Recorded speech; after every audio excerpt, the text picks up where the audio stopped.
तो नमस्कार प्रणाम दोस्तों। आइए बात करते हैं भोजपुरी इंडस्ट्री के कुछ स्टारों के बारे में।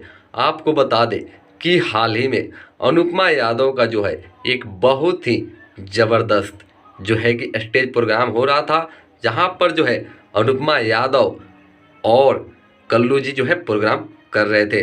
लेकिन कल्लू जी के आवाज़ से जो है बहुत ही गंदी बातें निकल गई कि यादव जी की बेटी सपनों में आती है, यानी यादव जी को जो है टारगेट उसमें किया गया।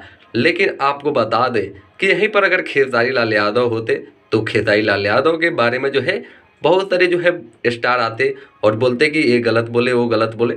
लेकिन कल्लू के विरोध में अभी तक कोई नहीं आया। लेकिन कल्लू ने अपना जो है जो भी किया गलती उसका जो है स्वीकार कर लिया है, माफ़ी भी आकर सोशल मीडिया पर मांग लिया है, बहुत ही तेज़ी से वायरल हो रहा है। लेकिन खेसारी लाल यादव जी अगर इस जगह पर होते तो गुंजन, समर, रितेश और दो और बहुत स्टार है कुछ बोलता, बहुत सारे आकर कमेंट में ज्ञान देने लगता कि खेसारी लाल यादव ऐसे है वैसे है, ये करते हैं वो करते हैं।